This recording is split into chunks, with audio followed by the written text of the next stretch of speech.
Hi there, this is Tim Martin, and I'm going to show you Tim's turning timer. Now imagine the cursor is a finger. Let's go into the timer. Here you are, nice clean layout, small blind, big blind, timer. Let's go ahead and start the timer.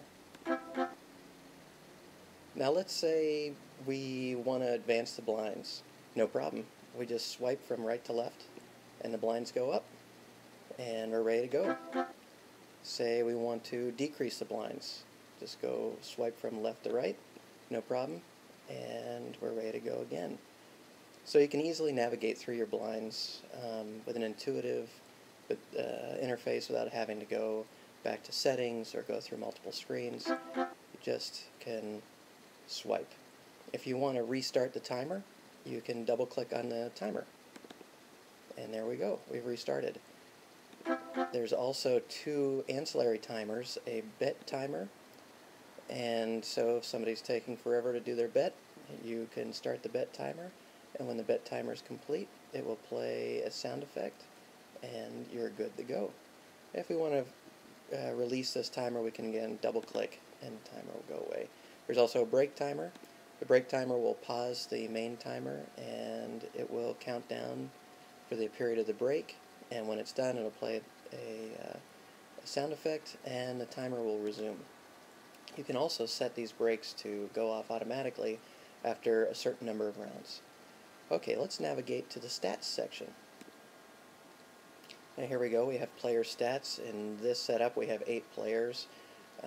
Right now we have 0 rebuys, 0 add-ons, so our average stack is 1,500 chips. Our total chips is 12,000. Our payout is $160. Right now we have 3 payouts. We can change that to 4. We can even change the ratios of the payout by double-clicking. Here we go. 1 built-in, and you can toggle through those. 4 payouts, 5 payouts right now is the maximum. And you can go all the way down to 2 payouts. And again, you can double-click and get a second payout schedule. Say you want to do a rebuy. You can click on the plus, and somebody's done a rebuy, and this average stack is increased, the total chips is increased, and so is the total amount of payout. You can do add-ons, and again, the amounts of all these can be set in the settings. So let's go back and let's go look at the settings. So we go into the settings.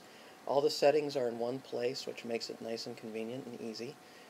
Your minutes per blind, all your blind values, and there are 30 blind values you can choose from.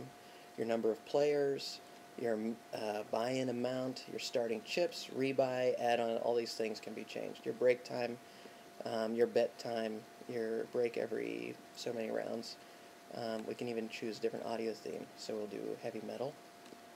And let's change that bet timer.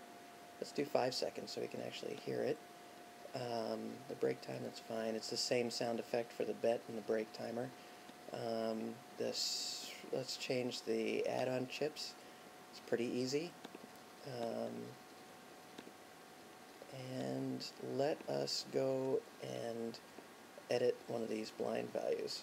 So you can select a blind value. You'll go into the blind edit value view, and you get a small blind, big blind, and an ante. You can select a small blind, and let's say we want to do 5,500 instead of that 6,000. The big blind will automatically double, but say you want the small and the big blind the same, no problem.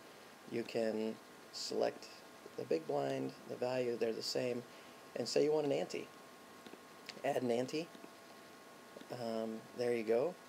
And when you go back, what we've done is we've added an ante, so all the antes have been added from the blind that you adjusted higher.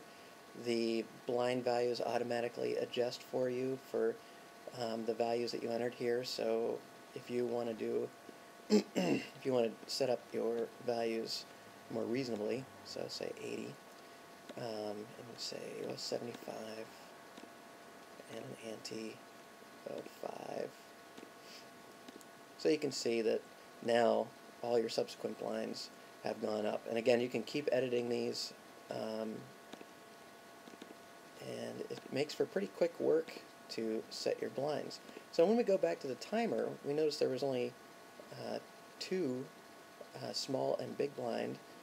Well, if you want, you can either shake the timer, and that will reset the timer to your new values, or when you change view, you stop the timer, it's not active and running.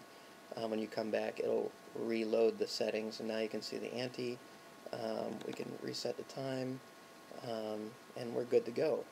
And just so you can hear what the bet timer sounds like when it goes off with heavy metal, there's our 5-second bet timer. Sweet. So that's it. That's a quick overview of Tim's tourney timer. If you have any other questions after you've purchased it, you can check the info, and it's pretty exhaustive as far as instructions and everything you need to know. And again, you can always contact me at timstourneytimer@gmail.com. Great. Thank you. Hope you enjoy it.